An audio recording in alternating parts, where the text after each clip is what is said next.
Nesse mês, agora é comemorado o Dia Mundial da Doença Inflamatória Intestinal. Várias atividades estão sendo realizadas para chamar a atenção da população sobre essas doenças. É um Maio Roxo. Então, para falar das doenças e também da primeira caminhada em prol do Dia Mundial da Doença Inflamatória Intestinal, que acontece domingo em Joinville, eu recebo o gastroenterologista Luiz Augusto Cardoso e também a paciente Gabriela Miranda, que vai contar a história dela para a gente. Boa tarde, tudo bem? Boa tarde, tudo bem? Algumas pessoas em casa devem estar se perguntando, mas o que é exatamente a doença intestinal, né? Quais são as principais? Eu já vou começar perguntando para o doutor. Quais são as principais doenças intestinais? Isso, então, é muito importante, né, essa informação sobre as doenças inflamatórias intestinais. Temos duas grandes doenças, que é a retocolite ulcerativa, né, e a própria doença de Crohn, que a gente vai conversar. São doenças em que acabam ocasionando a inflamação do trato gastrointestinal, com algumas suas particularidades, uma doença retocolite, a doença de Crohn, mas que acaba ocasionando essa inflamação e sintomas que o paciente vai acabar referindo.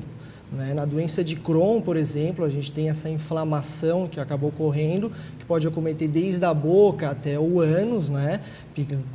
Graus moderados, graves, outros pacientes com quadros um pouco mais leves, mas que, se não bem diagnosticada e tratada, podem vir para suas complicações.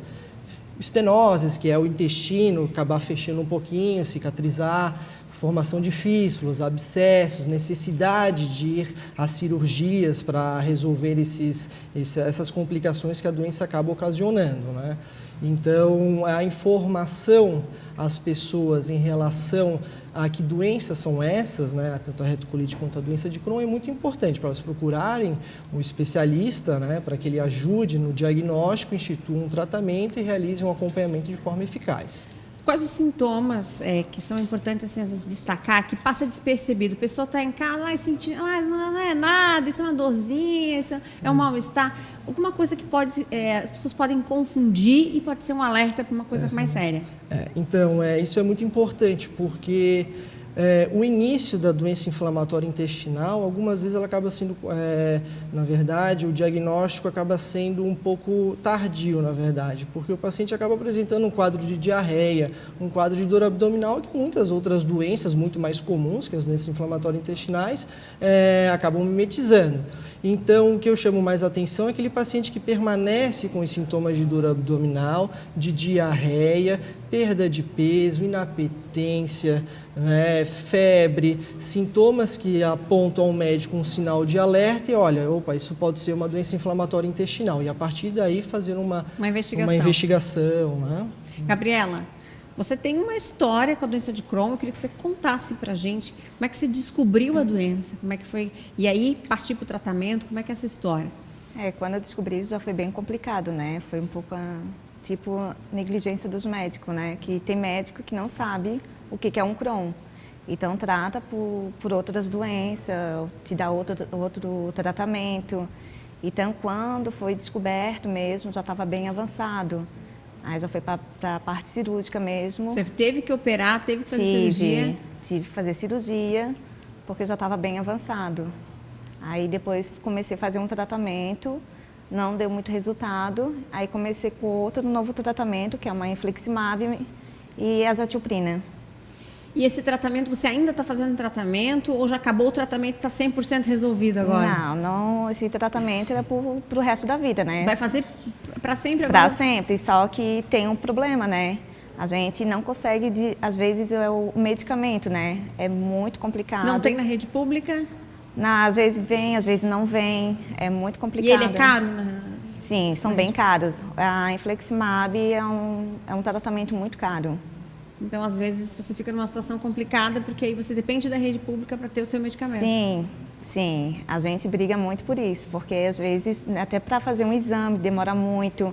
Tu precisa fazer um check-up e sempre demora. Pelo SUS mesmo, sempre está demorando muito. Questão complicada, né, doutor? Mas é necessário fazer o tratamento. Muitos casos acontecem das pessoas não terem esse suporte Na verdade, assim, uma vez diagnosticada a doença inflamatória intestinal, dependendo do caso, ela é necessária, principalmente no caso da doença do Crohn, a instituição de um tratamento com imunobiológico, como a gente chama. Esse que a Gabriela acabou falando é um deles, né? E outra medicação que são imunossupressores, mas elas são fornecidas pelo Sistema Único de Saúde, mas às vezes o que a gente acaba observando também que pessoas que acompanham esses pacientes é a demora, às vezes, da dispensação da medicação, para conseguir pegar a medicação, que é a medicação considerada de alto custo.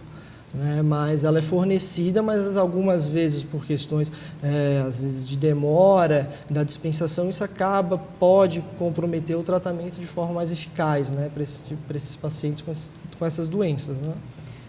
Bom, a questão é bem séria, então as pessoas têm que estarem alertas. Eu quero lembrar que domingo tem uma caminhada em Joinville, isso, 9 horas da manhã. 9 horas da manhã. Aberta, gratuita, né? É aberta, é gratuita, não precisa de inscrição, tá? Só chegar lá no Centro Eventos Carl Hansen? Isso, em Joinville, né? Na verdade, esse é um mês roxo, que comemora-se no dia 19, o Dia Internacional da Doença Inflamatória Intestinal, e o evento será no dia 15 em Joinville, né?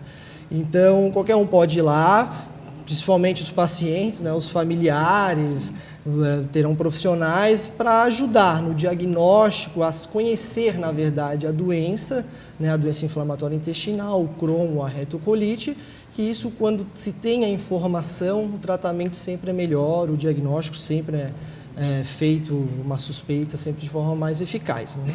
Quero agradecer a presença de vocês. Obrigada, Gabriela, por contar a tua história aqui para a gente, para todo o estado. Obrigada, doutor. Obrigada também. Pelas informações.